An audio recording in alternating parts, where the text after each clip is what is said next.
Jackson Podcast. What's good with y'all today, man? Hit the subscribe button off top if you new here. Hit the like button if you part of the La Familia, and help us get in the algorithm, because I think we have a dope conversation today, an educational conversation that may sway some people's perspectives, but that ain't what I'm on, because everybody has their own right to think how they want to think. And I'm just here to learn, man. If I say anything that you get disgruntled about, hit me up in the comment section and let's talk about it, man, because I just want to learn. If I say some foolishness, hit me up in the comment section and correct me, because I just want to learn. Now, this person that we about to talk about is Thomas Sowell. He's a very educated brother from Gastonia, North Carolina, man. That's right down the block from me. Salute. Big salute to Gas. They call it the gas house around here, man. Gastonia. But what I want to say is that Thomas Sowell, man, he's in his 90s right now. I learned so much from his perspective about the indoctrination that the liberals have had on the public, the case for reparations, his perspective on reparations. You know, a year ago, I went to the African American Museum in DC, and it changed my perspective. You know, he talks about marriage in his clips and two-parent house homes in the black community, and we about to chop it up, man. But I want to tell y'all something first, though. This is the third installment of the Historically Speaking playlist on the channel. Go over there and check the other ones out too, man. We talked about Malcolm X on one show. We talked about another individual. I already got the person who created the Black Panthers queued up. We about to talk about him also.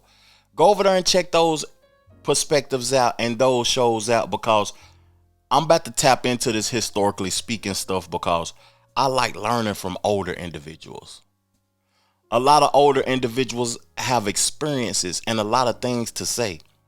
You know, people my age and a little bit younger, they don't want to do nothing but smoke weed and play with joysticks. Pause. They don't want to do nothing, watch football games and eat chicken wings and shit, man. Go tricking on females and all of that. And that ain't the type of time that I'm on right now, man. Tell me about some intellectual individuals. I said this on the previous episode. Tell me about some modern day intellectual individuals I need to go research and check out their perspectives. Tell me about some people from the civil rights era. Tell me about some people from the 1920s that I need to go check out and learn from. But before we get into everything, I'm getting ready to read Thomas Sowell bio on his website for people that may not know Thomas Sowell. You know, Thomas Sowell is the Rose and Milton Friedman Senior Fellow at Stanford's Hoover Institution. Although trained as an economist, he has written a wide range of subjects. The author of 49 books and a syndicated newspaper column, he was awarded the National Humanities Medal in 2022, but it say 2002. Born into a family of black sharecroppers in North Carolina in 1930, Sowell grew up in Harlem and attended New York's elite Stuyvesant High School. After working at an assortment of mineral positions, Sowell was inducted into the Marine Corps and became a service photographer. He then studied briefly at Washington's Howard University.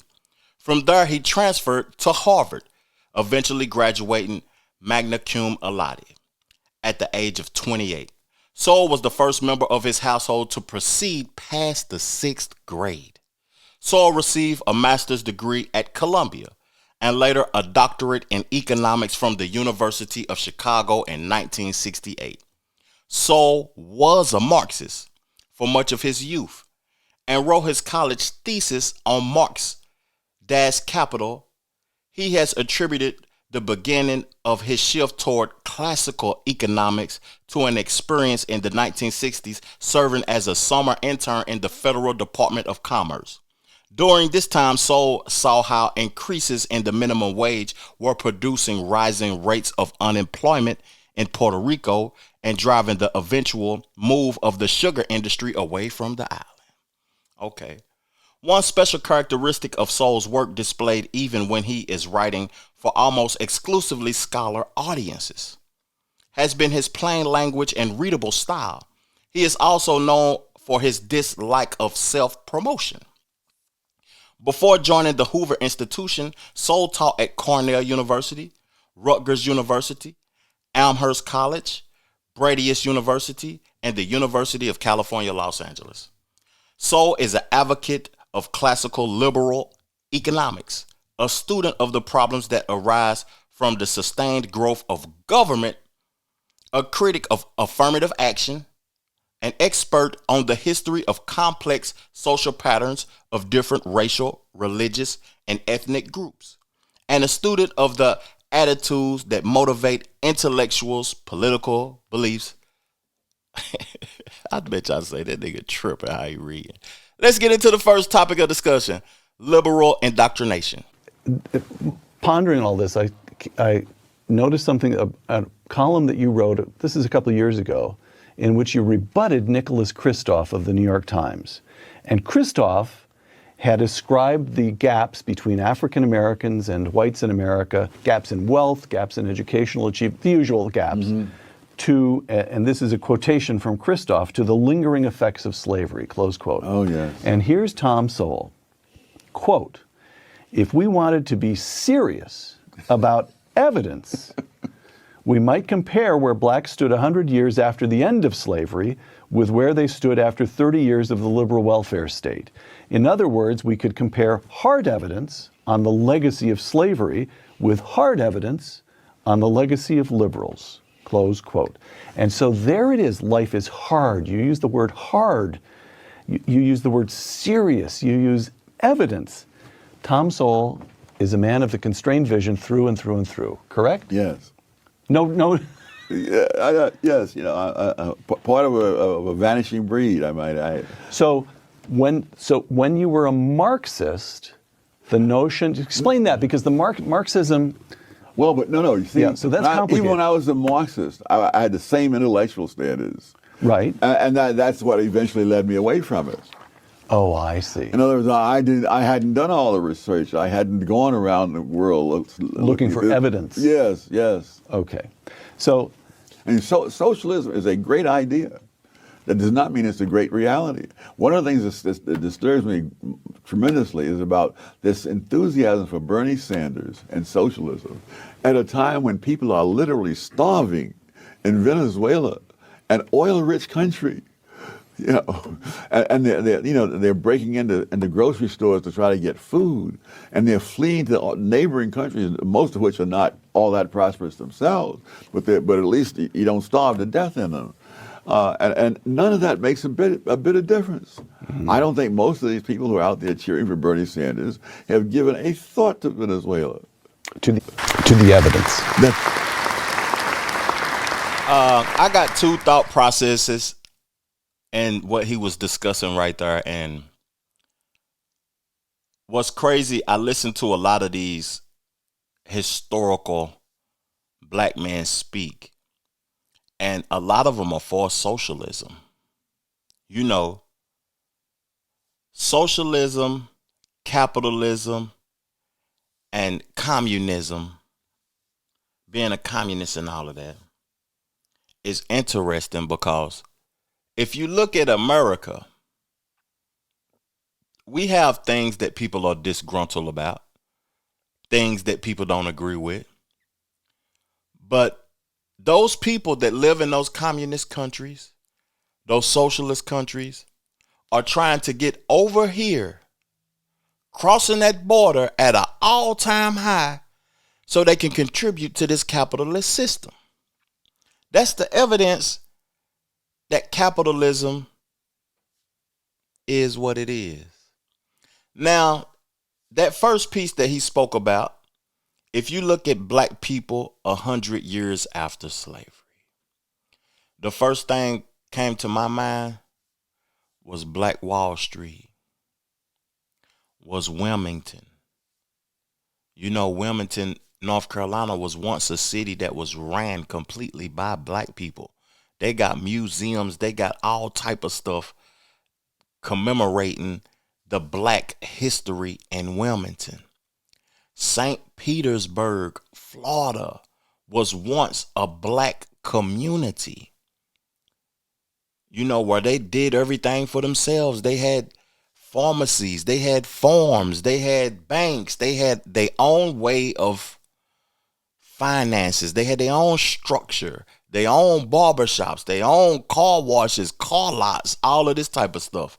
And you wouldn't know that if you didn't search and research the history. But after that, and I want to say something about that first. Even though we had those things, we couldn't protect it. We didn't have the weaponry, or we just couldn't protect it. All of those things happened that we had, those communities that we had, they was burnt down, tore up. People was going to jail. They was killing folks and dismantling those black ran cities. We couldn't protect it. Now, I got white friends and things, and they might be like, Trey, you isolating me with these conversations. But man, just wait till we talk about something that's of your interest right now, because this is my culture, and I just gotta stand on business and talk about it and educate the people that look like me. I'm sorry. Come back to the next episode. I still love you. But at the end of the day, those people burnt down those cities. We couldn't protect it. So then here comes the democratic, the liberal perspective, the invention of government assistance, food stamps, the welfare system. Now, the welfare system, to some people, is cool. It's cool. Folks like getting stuff and not having to do anything for it. Folks like having a roof over their head and not having to do anything for it. But that made our people lazy, man. That made our people not even want to unify. I don't need a man in the house now. I don't need to link up with them. I'm getting food stamps. I got a roof over my head. They helping me out. I'm getting a check every month. I'm straight. I don't need nobody. And that indoctrination did so much damage to the community that it's 2024 and we still don't have a community. Now, I'm about to play the next clip, the case for reparations. Let me read you a quotation. This is from an article that got a lot of attention in The Atlantic a couple of years ago called The Case for Reparations by Ta-Nehisi Coates. Quote, "White supremacy is a force so fundamental to America that it is difficult to imagine the country without it. Reparations is the price we must pay to see ourselves squarely." Close quote. And Tom Sowell, who actually saw Jim Crow with his own eyes and experienced it, responds how?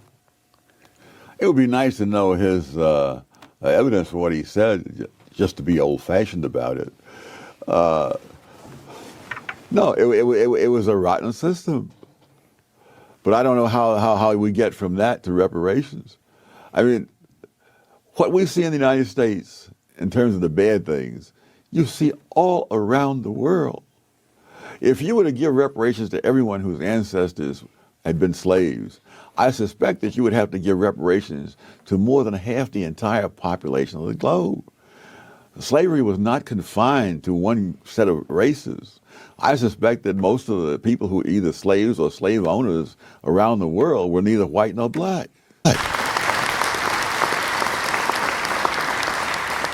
Hey, you know, he killed that, dog.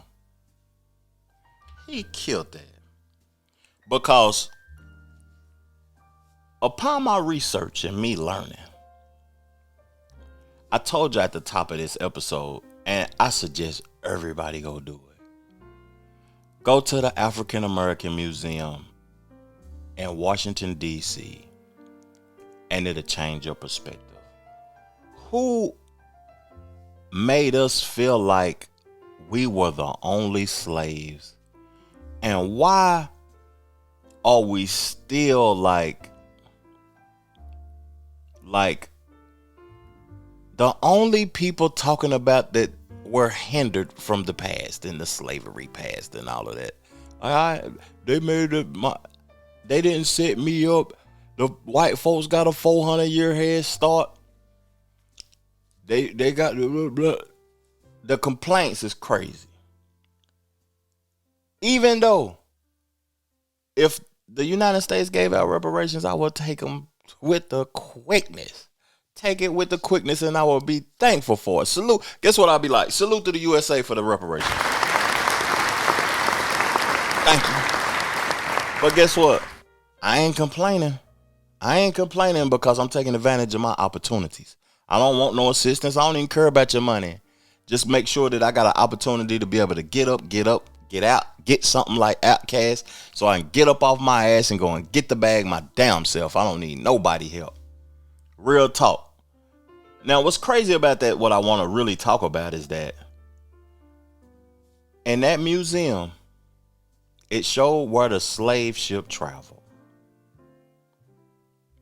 When it left Africa, the slave ship went down through all those islands of those people that we don't consider our own.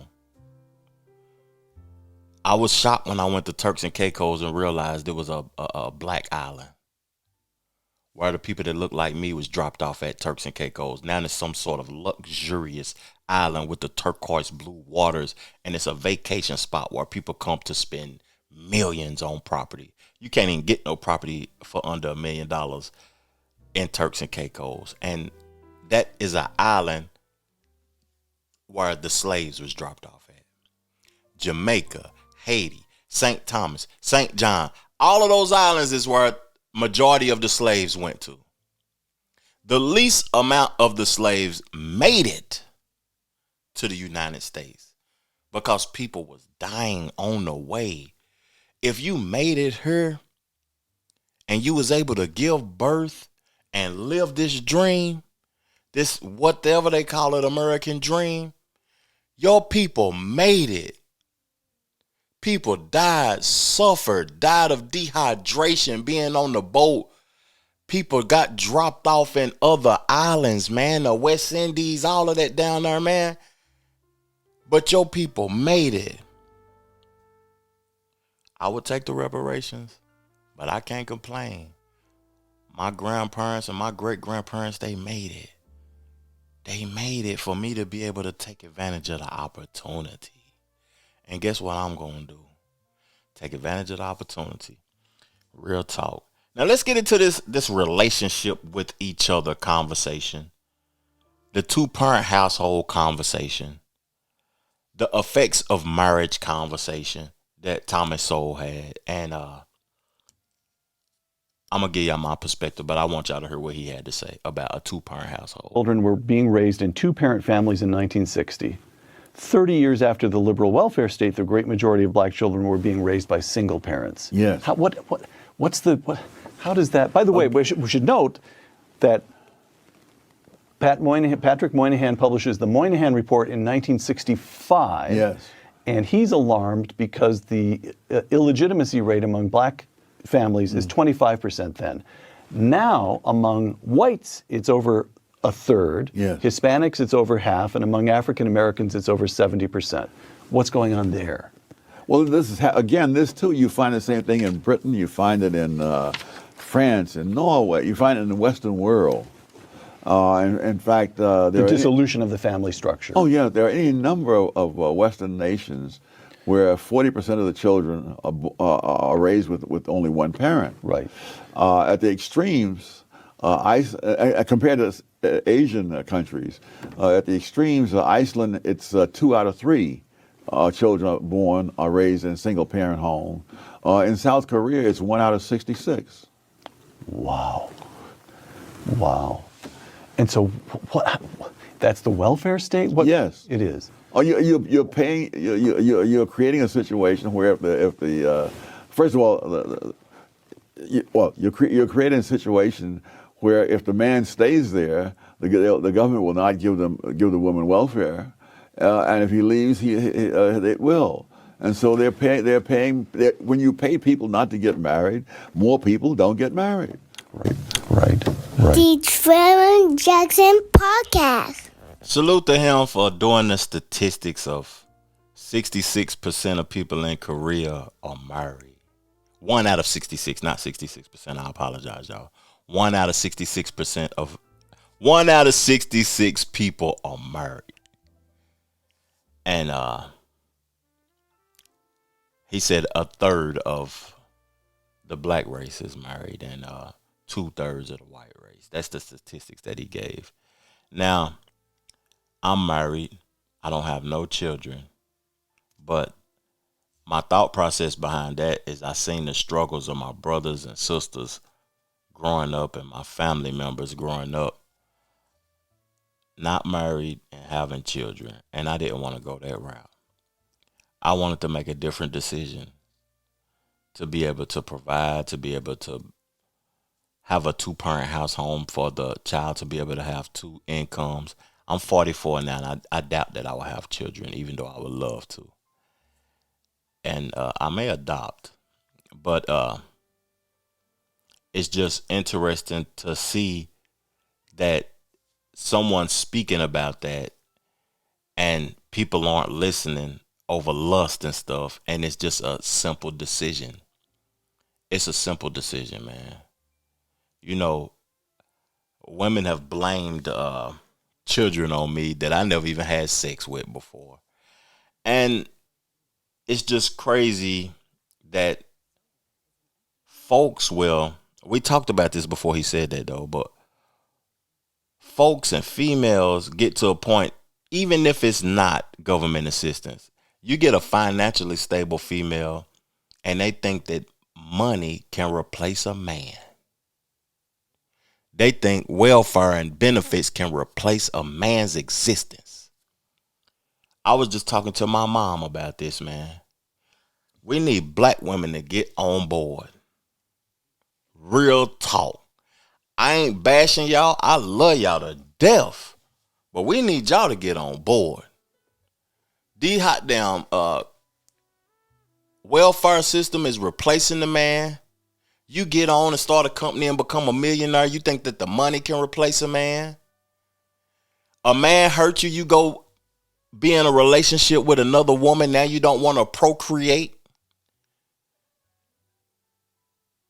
Majority of the men is in jail. It's right now 1 man to 20 black women.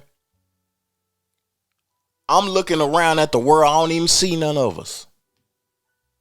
I'm in Charlotte. When I first moved to Charlotte, it was majority black folks. That's what I thought. Now I go to the gym. I go to Walmart. I go anywhere. It's migrants all over the place. No disrespect to y'all, because y'all doing what y'all got to do to get over here. It's migrants all over the place. They are procreating. They getting off their ass and they going to get the bag. And they coming here and doing what they got to do by any means necessary. And we are having a clash between sex.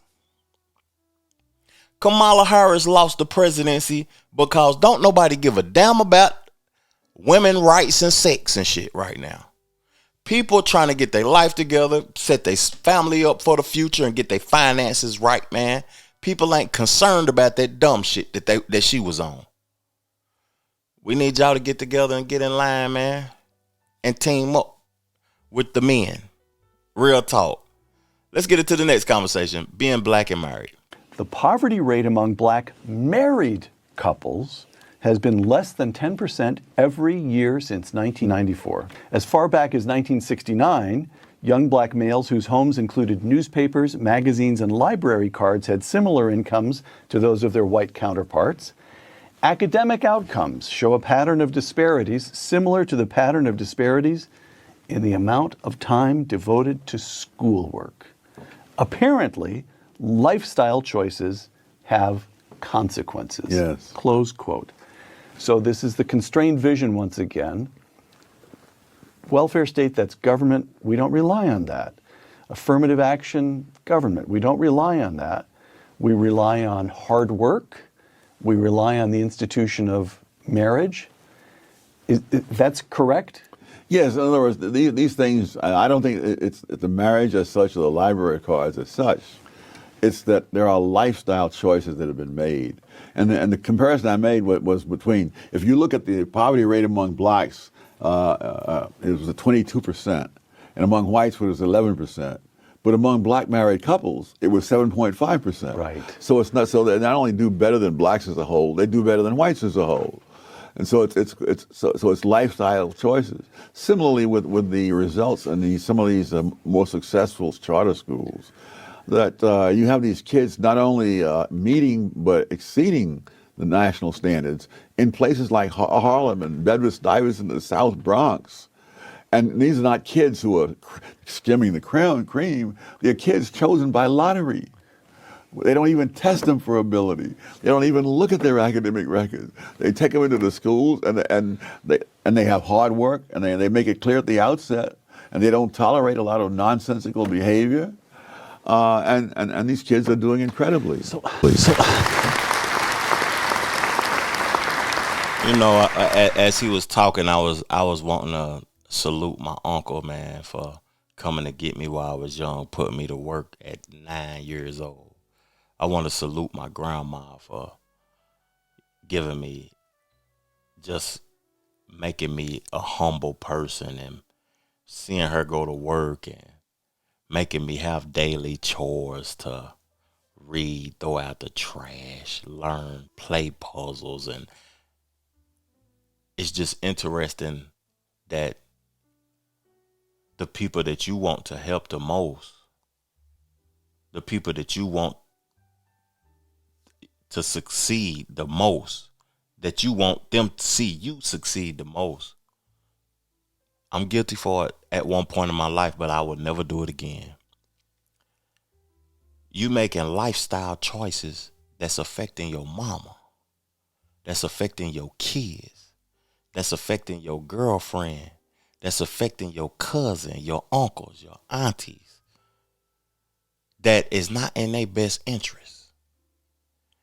And you letting everybody down. You ain't just letting yourself down, you letting everybody down because you making lifestyle choices not to further your education, not to continue to learn. Learning is, you know what's crazy?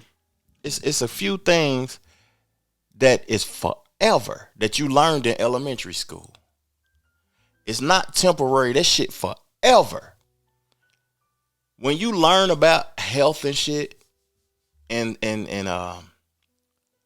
elementary school, that's permanent. You learning about math and reading. Reading is permanent. It's something that's forever.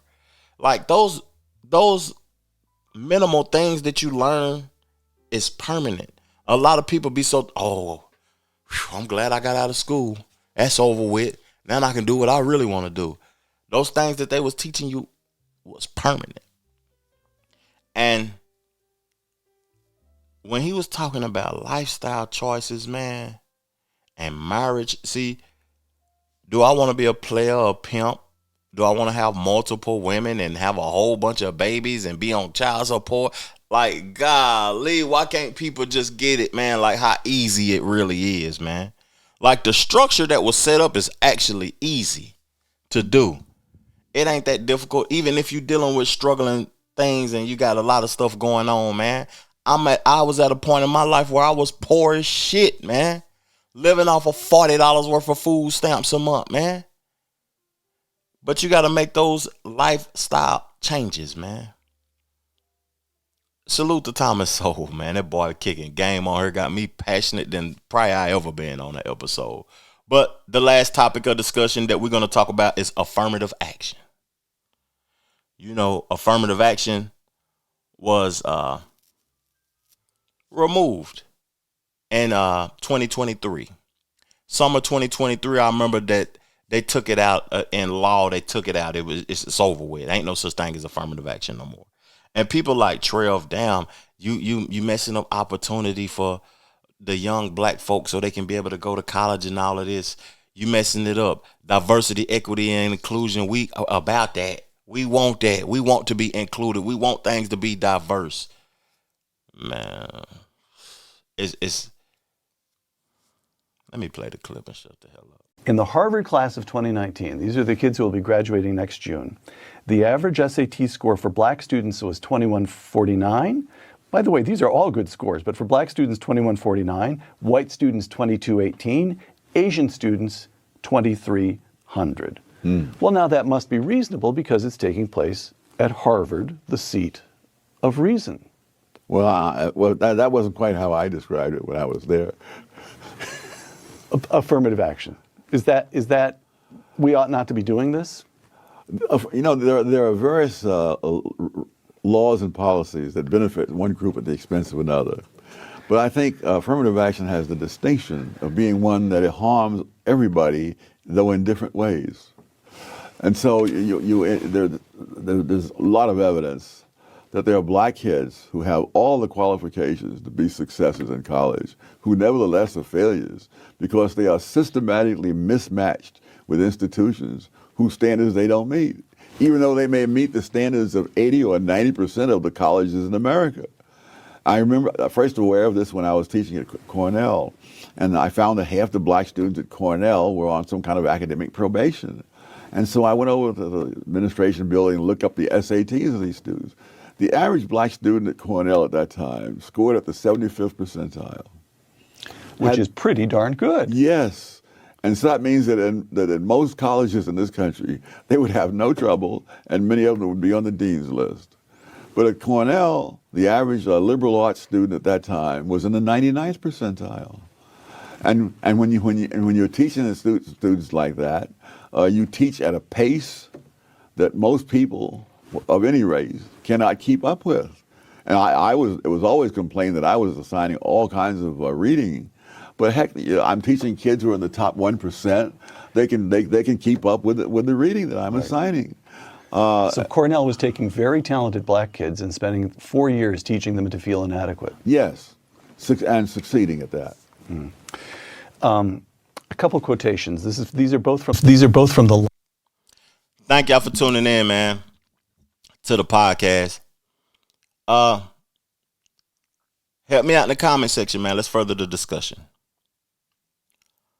But that affirmative action thing, like, it's crazy that people want that. They want their child misplaced in a higher educational college, knowing that they may not be ready for that, knowing that they get ready to accumulate hundreds of thousands of dollars in debt and fail, knowing that that's going to affect them. You want your child placed in places that they're capable of. You want them placed in schools where they're going to pass, not fail. And it has an effect on the people who are qualified. The people that's qualified ain't going to get into that college because they put somebody that's not qualified in there based upon race. Does that make sense, man? I think it makes plenty of sense. Like, put me in a school where I'm qualified for, like diversity, equity, and inclusion. Give me a job that I'm qualified for. You know, people that want to be in those higher form educational places and in those higher form jobs that's not qualified, they want that because they see other people getting things and obtaining things and getting good jobs and stuff, and they want to be included. But if you want to be included in those higher form things, you got to go do the education, dog. You got to go learn, dog. You got to go get yourself up to par, dog. You got to make it happen, dog. You got to read that book, dog. You got to get that education, dog. You got to put in that work, dog. You got to go get those certifications, dog. You got to make it happen, dog. The economy is not equal, but at the end of the day, it's available to you. Thank y'all for tuning in again, man. Peace, love, plenty, abundance. Make sure you go get you some money, and I'm gone. Chill.